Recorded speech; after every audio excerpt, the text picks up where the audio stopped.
Otep, la taille family. Donc, dans notre premier volet de secret de pouce, ce que l'on ne vous dit pas.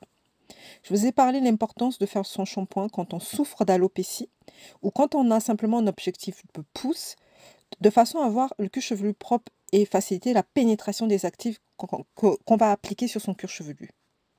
Oui, il faut faire son shampoing, mais pas n'importe quel shampoing. Le cheveu afro-texturé a des besoins vraiment particuliers.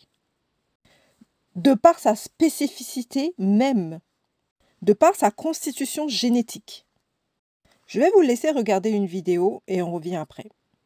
À retrouver des cheveux longs. Il y a beaucoup d'idées reçues au sujet des bains d'huile, mais son unique rôle, c'est de protéger les cheveux du shampoing. En fait, le shampoing, c'est l'étape la plus agressive de la routine, parce qu'on retire les graisses naturelles qui protègent les cheveux, mais surtout parce qu'on ouvre les écailles pour retirer la saleté. C'est ce qui rend les cheveux plus vulnérables et fragiles, et facilite la perte de protéines. Le problème, c'est que les protéines, elles sont responsables de la force des cheveux. Moins un cheveu en contient, et plus il est fragile. Donc pour garder des cheveux forts et résistants, il faut ralentir cette perte de protéines. Et c'est justement le rôle du bain d'huile. Certaines huiles sont même capables de réduire la perte de protéines d'environ 50%. Donc si tu veux des cheveux forts et résistants, tu dois absolument faire un bain d'huile avant chaque shampoing. Est-ce que tu le savais? Est-ce que tu savais que les bains d'huile pouvaient t'aider à...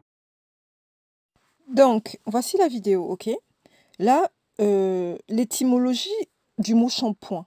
Le mot shampoing vient d'un mot hindou, shampoo, qui veut dire simplement masser son cuir chevelu, masser sa tête, ok? Les Indiens aiment beaucoup utiliser des huiles pour laver leurs cheveux.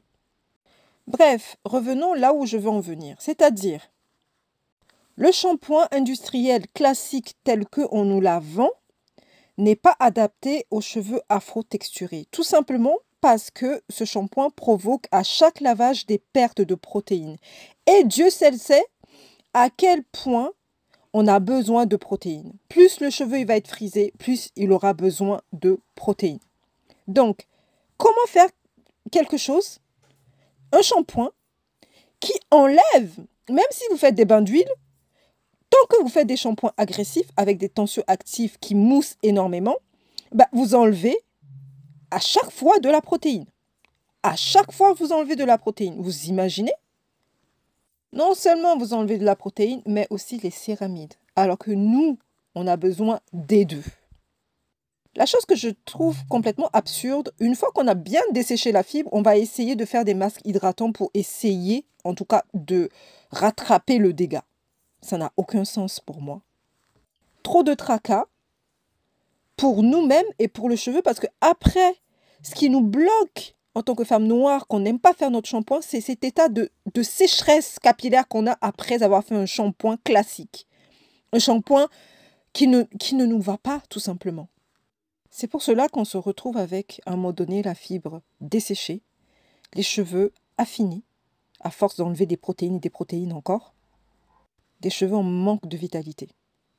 Je vous assure, si vous trouvez le shampoing adapté à votre type de cheveux, vous allez adorer faire vos soins. Vous allez adorer le shampoing. Vous serez impatiente le jour de votre shampoing, je vous assure. Pour aimer prendre soin de ses cheveux, il faut les produits adaptés. Ça, c'est clair, net, précis, c'est une vérité absolue. Ça, nos ancêtres l'avaient compris déjà à l'époque, depuis l'Égypte antique. Sur ce, si vous avez des questions, n'hésitez surtout pas. Je vous retrouve bientôt dans le 3e volet pour la suite de notre série sur la pousse. Otep!